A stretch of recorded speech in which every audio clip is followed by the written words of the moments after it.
एकविंश दशकं 21 नन्दसुतावतारम्।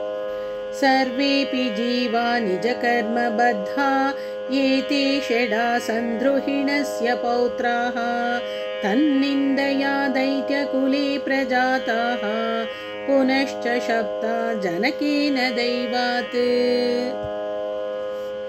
तेनैव ते शौरे सुतत्वमाप्ता हताश्च कंसेन तु जातमात्राः श्रीनारदेनर्षिवरेण देवी ज्ञातं पुरा वर्तमिदं समस्तम्।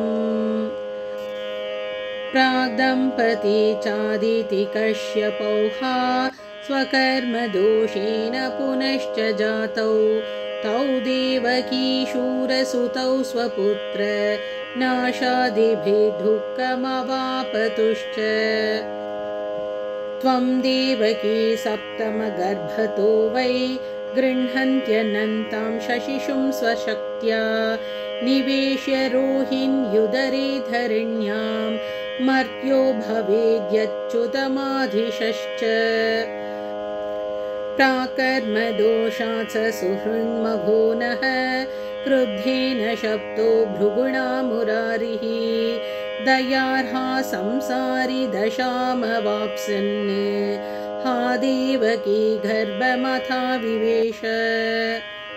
पूर्णे तु गर्भे हरिरर्धरात्रे कारागृहे देवकनन्दनायाः जज्ञे सुतेष्वष्टमतामवाप्तः शौरी विमुक्तो निगहैश्च बन्धात्।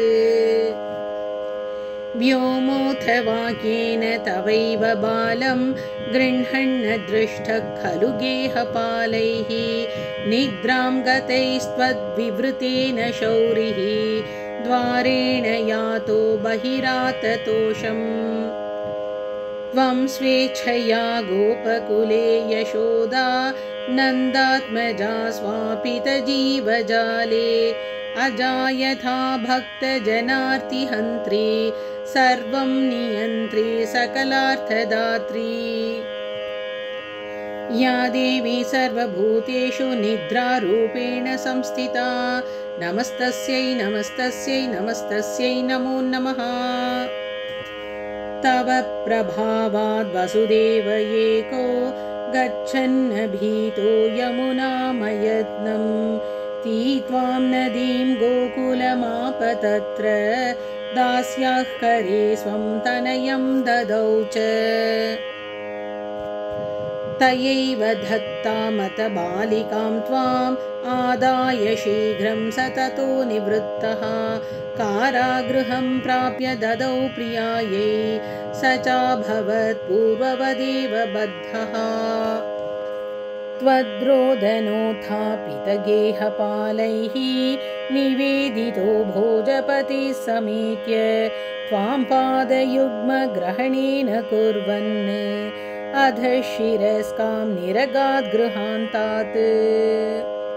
सपोथयामास शिलातले त्वां सद्य समुत्पत्य करादमुष्य दिवि स्थिता शङ्खगदादिहस्ता सुरैस्तुता स्मेरमुखी त्वमाथ। वधेन किं मे तव कंस जातः तवान्तकः क्वाप्य विदूरदेशे माद्रुह्यतां साधुजनो हितं स्वं विचिन्तयेद्युक्तवती तिरोभूः।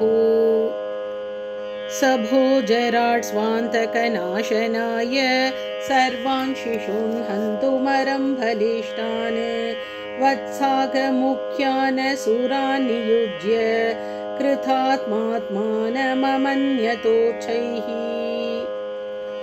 कंसोऽस्ति मे चेतसि कामलोभ क्रोधादिमन्त्री प्रवरैः समेतः सद्भावहन्ता खलु नन्दपुत्री तं नाशया त्वच्चरणं नमामि। ॐ श्रीमात्रे नमः।